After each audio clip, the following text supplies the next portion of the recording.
Presenta este bloque El Clon Supermercados, donde todo es una oferta. Muy bien, con este fuertísimo aplauso. Es un honor tener a Susana Mangana en este programa. Obviamente que vamos a hablar de talleres que va a impartir, las múltiples realidades hoy de la mujer árabe y musulmana, una mujer con mucha responsabilidad de género, una mujer aparte para nosotros obviamente que si hablamos del Islam y si hablamos del mundo islámico, tú por más que no sos uruguaya te hemos adoptado, sí. Nosotros decimos tenemos una uruguaya y después entre paréntesis nacida en España. Correcto. Que bueno, es la que nos ha echado mucha luz en estos temas que al occidente nos cuesta tanto entender. ¿Qué comprende? Voy a empezar como básico a... Sí. ¿Qué comprende el mundo islámico?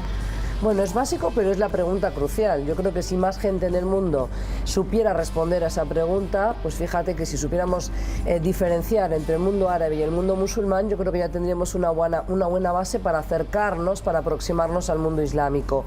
Hoy hablamos de 54, 55 países que integran la organización de la Conferencia Islámica. ¿Por qué esa duda si son 54 o 55? Porque a veces hay algún país que pide ser miembro, que después se baja, pero normalmente estamos hablando de un Islam que está presente en los 5 continentes, es decir, está distribuido muy ampliamente en todo el globo, pero muy concentrado en la región del norte de África, en Oriente Medio, pero también en Asia Central. Pocas personas saben o asocian Azerbaiyán, Kazajstán, Tayikistán o Uzbekistán, es decir, lo que hoy son estados independientes, pero que fueron parte del eje de la Unión Soviética y estaban bajo la órbita moscovita, son de mayoría musulmana, ¿verdad? Entonces yo creo que eso es muy importante, saber que hay más musulmanes en el mundo que árabes y no confundir la etnia con la religiosidad. Lo que pasa que, por también, ¿querés, Nani, algo? Precisamente cuando hablas de no confundir la etnia con la religiosidad, musulmán e islamismo, ¿es lo mismo o tienen matices? No, hay matices, exactamente. O sea, musulmán es simplemente la persona que adhiere al Islam, que practica el Islam, ya sea nacido de cuna o ya sea converso. Es decir, aquí en América Latina, sobre todo en Brasil, llaman revertidos, porque entienden que están volviendo al origen, es decir, al estado de sumisión en el que supuestamente todos hemos nacido a las leyes divinas de Alá. Perdón, sí. ¿Qué es practicar el Islam? ¿Qué es practicar el Islam? Bueno, se va a ir mareada. Claro. No, pero fue genial. Lo que dice, porque hay textos Totalmente. que dicen que el Islam es más que una religión, es como hasta un modo de vida, bueno, que se puede extender hasta la política. Sí, a ver, en realidad toda filosofía religiosa te explica que es una filosofía para la vida, ¿verdad? El cristianismo no es solo seguir a Cristo, es toda una forma de vivir, de sentir, de relacionarse con el prójimo, con la naturaleza, con nuestra sociedad. Es lo mismo en el judaísmo y también en el Islam. ¿Por qué? Pues porque las tres son religiones monoteístas reveladas. Por tanto, el ser musulmán, para hilvanar las dos preguntas y la misma respuesta, es ser practicante del Islam. ¿Y cómo se practica el Islam? Primero que nada, acatando y aceptando que las leyes son leyes divinas de Alá, que uno las conoce por boca del profeta del Islam, que es el profeta Muhammad o Mahoma en su versión castellana, y a partir de ahí una serie de prácticas y de rituales que no son solo los 5 pilares, esos son la manifestación social de la fe, pero es la creencia en el cielo, en la tierra, la creencia en los ángeles, el aceptar que hay profetas, que Mahoma fue el sello, el último de los profetas, aceptar que hay sagradas escrituras, el Corán, ¿no? El Corán, pero también respetar la Biblia y la Torá, es decir, hay que entender que hay pilares espirituales que no vemos pero que están ahí, y después la manifestación social, que son los rituales, como por ejemplo el ayuno en Ramadán o la peregrinación a la Meca. Pero una de las cosas que eran muy polémicas y que en Europa se manejó muchísimo, creo que hasta el año pasado inclusive, es corregime si lo digo mal, Sharia, ¿puede ser? Sí, no, está bien, la Sharia es el código islámico, correcto. Es polémico porque la Sharia es el sendero que comunica o que lleva hacia la fuente de vida, que es el agua, ¿verdad? Es la traducción larga, literal, pero Sharia sería el código islámico, pero no se practica en todos los países musulmanes. Es decir, incluso en países como Marruecos, en Egipto, que tienen utilizan códigos franceses, por ejemplo, como derecho de base, lo que allí se practica es la sharia para el código de familia. Por eso es que pueden casarse hasta con 4 esposas o tienen que respetar la sharia en lo que hace, por ejemplo, al repudio, al divorcio, a la custodia de los hijos, ¿verdad? Pero después, para lo que es el derecho civil o penal, por ejemplo, no se rigen por la sharia. Solamente Arabia Saudí o, por ejemplo, Irán y Sudán Norte son países que se rigen por la sharia en su plena totalidad. Viviste en Egipto, ¿no? En Egipto el muchos Cairo. años y también luego en Emiratos Árabes Unidos, y he visitado muchísimos países musulmanes, incluido Irán o, por ejemplo, también Sudán, porque necesito estar, digamos, en los temas y sobre todo conocer Por las supuesto. diferentes facetas que hay y diferentes formas de ser musulmán en el mundo. Azerbaiyán, en el Mar Caspio, por ejemplo. Pero ahora Susana, y esto es lo que pasa mucho en el mundo, ¿no? Digo, de todo lo que vos decís y nos explicás y las diferentes facciones que hay, nos las explicás, no se desprende ninguna enseñanza de odio, ni de terrorismo, ni de muerte. No. Capaz sí subordinación o a Alá, que Sí. tampoco en las escrituras hay un gesto de xenofobia, de violencia. No. ¿Por qué el ISIS está... Claro. Ha logrado empapar a todo el mundo islámico, que a uno le Claro. dicen musulmán y ya enseguida reparás a asocia. un tirabomba. Claro. Pero pasa eso. Y antes del ISIS Sí, sí. era Al-Qaeda, ¿os acordáis? O Con Bin Al-Qaeda Laden, en su ¿verdad? momento, Que fue un por supuesto. personaje mucho más mítico todavía que al-Baghdadi, que sería el líder del Sí, Estado digamos que Islámico. hubo un quiebre en el mundo a Sí. partir de ese atentado en las Torres Gemelas, ¿no? Claro, pero eso fue el 2001, ¿verdad? Claro. Que no hay que confundir Al-Qaeda con el Estado Islámico. Si bien comparten la misma ideología, el modus operandi es bien diferente. El ISIS, por ejemplo, para explicarlo de manera muy simple, ha ido un pasito más allá, que es trabajar en las redes sociales, captar a mucha gente a través de Internet. Y ahí está el riesgo latente, por más que nos digan ahora que han terminado, que han acabado con la amenaza del Estado Islámico, No es así. no es así, ¿verdad? Porque a mí lo que me preocupa es saber qué va a pasar con el control de las redes, de esos foros, de esos chats privados, donde se sigue alimentando ese discurso de incitación al odio hacia el occidental, hacia el judío, hacia el Totalmente. cristiano. Pero eso no es el Islam. Son los propios musulmanes los primeros que han pagado con sus vidas la sinrazón de estos grupos radicales violentos, que no es solo el Estado Islámico y Al-Qaeda, por cierto, hay muchos más, ¿verdad? Por eso también hacemos bien en seguir trabajando esta cuestión de relacionarnos con el otro, con el diferente, en este caso con el musulmán, porque para Europa no es algo baladí. Estamos hablando de países como Francia, donde hay casi 10 millones de habitantes en suelo francés que son musulmanes, y para el 2050 el 50% de la población de Bélgica es musulmana. Ahí tenés. Entonces eso hay que aprender a relacionarse con Bueno, uno ellos. viaja y se da cuenta en todas las partes del mundo, tal vez en Uruguay un poco menos, No, ¿no? en Uruguay ¿Tenés idea hay cuántos... mucha distancia entre lo que es el epicentro de estos focos Claro. de problemática, dijéramos, dentro del mundo musulmán, pero no hay que confundir el Islam, el islamismo, que combina ideología con política, o sea, religión y política, ¿verdad?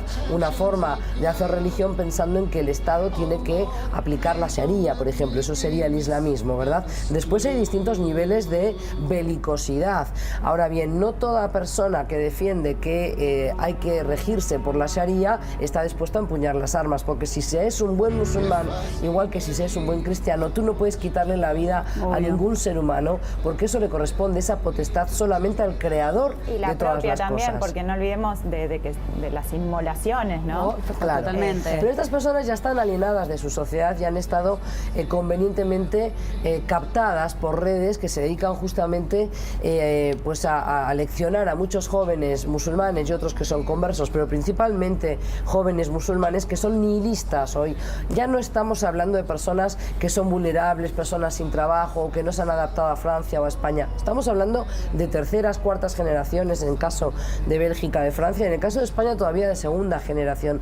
Pero son personas que aparentemente estaban bien insertas en la sociedad, pero que no quieren saber nada con la vida, no quieren saber nada con su sociedad cercana ni con su familia, y que encuentran en este mensaje del Estado Islámico de vamos a crear un califato, vamos a volver a levantar el Islam de las cenizas, encuentran su cuarto de hora, Obvio. su gloria, y sobre todo porque hay mucho dinero también volcado a estos grupos. Es una cuestión también política, Es cuestión una cuestión política, religiosa, por supuesto, y no te quepa territorial. duda. Pero claro, Todo. hay países de Oriente Medio que han estado financiando, junto con servicios de inteligencia varios del planeta, que han estado financiando al Estado Islámico. Los que nos dedicamos a esto sabíamos sabíamos que no iba a durar mucho tiempo, porque así como lo hicieron crecer como un hongo, como un champiñón, también lo iban a hacer o aplastar o iban a aplacar. Ahora bien, el problema es la ideología que persiste y que el peligro está en las redes, como digo, porque es muy fácil volcar todo ese discurso de odio, todo ese veneno a las redes sociales. Susana, atentados como el de hoy en Nueva Zelanda a dos mezquitas, ¿tienen peligro de represalia de este tipo de grupos que son radicales? Hombre, como peligro siempre puede haber un contraataque, ¿verdad? Lo que yo creo es que nos demuestra que la sinrazón, el terrorismo, el odio no es en exclusivo de una religiosidad, sino que realmente esa falta de apertura de mente, esa falta de poder adaptarse a los nuevos tiempos, a un mundo globalizado donde todos tenemos que tener cabida en la misma sociedad, el ateo con el agnóstico, con el católico, con el protestante o también con un judío y un musulmán. Eso es lo que yo creo que nos está demostrando el atentado de hoy, que realmente hace falta todavía incrementar los esfuerzos de parte de todos los estados para evitar este tipo de discursos políticos, muchas veces que lo que buscan es captar votos a través de discursos de extrema derecha, por ejemplo, que dan alas a grupos o a personajes, a lobos solitarios. Vamos a ver en qué acaba la investigación de Nueva Zelanda. Hay que ver si era realmente una cosa muy bien orquestada, muy bien organizada. Dicen que sí, que atrás de este chico de 28 años australiano en realidad había una red, ¿no? Eso es lo que están viendo, hay más personas detenidas. Pero es como decís tú, Sana, entonces, esas redes que se arman a través de las redes sociales, valga la redundancia, es muy difícil controlarlas también, porque uno dice, ¿cómo controlas? Si una vez metieron 2 aviones, más allá que haya distinto, en una torre, estoy de la mezquita. ¿En qué torres? ¿En qué torres además? Es muy difícil controlarlo. ¿Cómo el poder político, si no está involucrado directamente, puede controlarlo? Pero por eso nada de lo que ocurre ahí afuera, y yo sabes que me dedico hace años, o sabéis, me dedico mucho a lo internacional, nada nos debe ser ajeno. Totalmente. ¿Por qué? Porque realmente atrás de cada lobo solitario hay una manada que aplaude, que sostiene. Porque esas personas no cometerían este acto vil si no hubiera habido una manada jaleando y apoyando este tipo de discurso que dice que la culpa de todos los males lo tiene el inmigrante, que la tiene la persona que viene de afuera, que nos roba el trabajo, que nos saca una ayuda social que nosotros merecemos más por ser hijos del país. Eso es lo que yo creo que es negativo. O también en el nombre de Dios, ¿no? Claro. En el nombre de Dios, como hace... No sé, creo que fue hace 2 o 3 años que nos pasó acá a un ciudadano de Paysandú, de religión judía. Sí, que también fue contra un empresario. Fue en Paysandú. Fue sobre un empresario hebreo, judío. Sí, correcto. Entonces, bueno, eso ocurre porque hay personas que, evidentemente, vamos a ver si esta persona estaba en sus cabales o no. Tampoco no son todos locos, ¿verdad? No son todos psiquiatras. Hay toda una ideología, hay una construcción desde la política, justamente desde estos grupos llamados filonazis hoy también, que vuelven a resurgir con fuerza en Europa, sobre todo al calor de lo que ha sido el efecto Trump, un efecto que ha tironeado de otros partidos de extrema derecha, Amanecer Dorado en Grecia, pero también Marine Le Pen, por ejemplo, en Francia, y otros que hay en Bélgica, en España. Lo que pasa es que son mucho más residuales y no reciben tanto apoyo de la sociedad. Por eso es importante que estos temas se comenten en el momento en que ocurren, como estamos haciendo ahora, y que se denuncien. Y también, por supuesto, llamar al orden a todas las autoridades religiosas para que ellos también salgan al frente en sus feligresías y digan: esto no tiene nada que ver ni con la religión cristiana ni con la religión musulmana, porque nadie debe sentirse que puede ser verdugo de otro en nombre de un Dios, el que sea, ¿verdad? Cristo, Yahvé o Jesús, por ejemplo, o Alá en este caso, ¿no? ¿Seguís lo que pasa en España? ¿Seguís la política en España? Sigo. ¿O con el tiempo también te fuiste saliendo un poco? A ver, hay etapas en que me olvido de seguirla un poco y me aburro, y luego momentos en que digo, no puedo estar. No, porque tenés, para divertirte tenés un montón, digamos. Tengo muchas cosas para hacer seguimiento, pero no, en estos momentos se está caldeando mucho la cosa y bueno, también sigo muy de cerca todo lo que tiene que ver con el procés en Cataluña. Me parece que todo este tema de la independencia de Cataluña, viviendo en Uruguay, he aprendido a ver las cosas con otra mirada también, ¿no? Cuánto daño nos hace a España como unidad territorial el pensar en que una comunidad es mejor que la otra, que podemos hacerlo solos. Viviendo en Uruguay me doy cuenta lo difícil difícil que es pelearla en el mundo teniendo 3.200.000. Cataluña no tiene muchos más, el País Vasco de donde yo soy. ¿Te diste más oriunda, cuenta cuando tampoco. te fuiste de ahí? No, yo siempre lo tenía muy claro, ¿eh? O sea, sin ser una nacionalista a ultranza, yo entiendo que España tiene un montón de cosas positivas si vas sumando todas las distintas comunidades, y que se pierde más que se gana si te separas, te desgajas. Yo creo que los catalanes no están haciendo bien sus cálculos, o aquellos que apoyan la secesión desde Cataluña, que no son todos catalanes. Hay uruguayos, por ejemplo, también, que viven allí, que tienen cierta idea romántica, pero no se pueden olvidar que el 60% de la clase media mundial en menos de 15 años estará establecida en el sudeste asiático, y que el 60% de ese consumo mundial también estará en el sudeste asiático, y no podemos competir con Asia en un montón de disciplinas. Susana, la verdad, primero estoy seducido de la manera que hablas, me encanta escucharte. Y eso que hoy estoy es una bastante maravilla, es una maravilla. Si uno tendrá que No, pero aprender. es verdad que ella pone play y Es una maravilla, es impresionante. es un No le erran en una coma. Un placer Te iba a escucharla. Te iba a preguntar... perdona, pelea. Sí, te iba a preguntar puntualmente, en estos tiempos que corren, que por suerte hemos evolucionado en muchos aspectos en Latinoamérica, ¿qué papel juega la mujer en el Islam?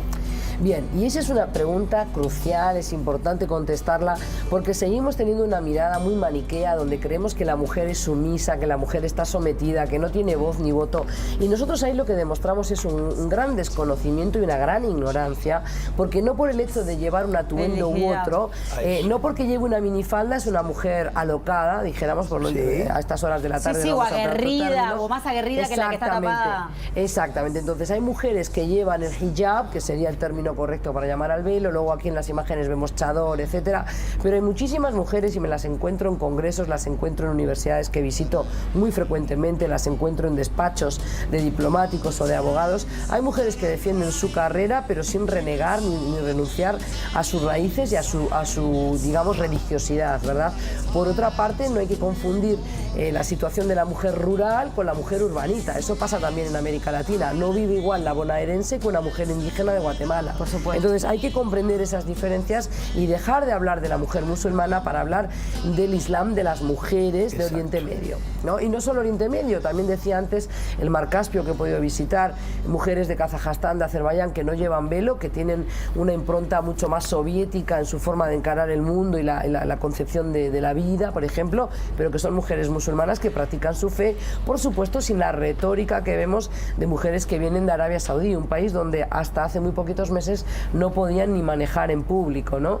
Pero fíjate, aquí que hay una incongruencia, y ahí vemos la hipocresía de la comunidad internacional. El presidente Trump nos quiere convencer, ni siquiera se gasta, no quiere convencer a nadie. Él dice, no vamos a dejar caer la mano de Arabia Saudí, por más que el príncipe heredero Mohammed bin Salman, MBS como se lo conoce, es sospechoso de haber instigado incluso el asesinato de un ciudadano y periodista muy reconocido como es Khashoggi, que murió en octubre en un consulado, el consulado de Arabia Saudí en Turquía. Fue horrible. Todos los que hemos vivido cerca de embajadas o en el mundo diplomático, nunca pensaría yo que dentro del kit del manual del buen diplomático hay una motosierra. Tremendo. ¿Verdad? Que tú entras a tramitar un documento en la embajada de Uruguay en Nueva York, o no sé, en Washington o en Madrid, y que nunca más sales, ¿verdad? Entonces, esto es terrible. Arabia Saudí es un país que violenta y viola sistemáticamente derechos humanos, no solo de la mujer, también de la niñez, de los trabajadores extranjeros. Sin embargo, es amigo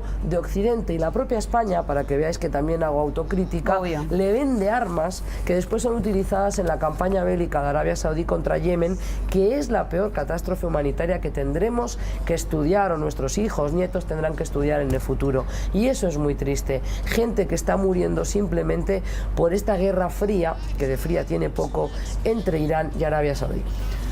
No, la verdad que obviamente que tenemos que hablar de los cursos, pero es un placer escucharte, como bien decía el pelado. Qué bien que pusiste Cat Stevens, un hombre que se convirtió. Yusuf al-Islam. Yusuf Islam, sí. Correcto. Perfecto.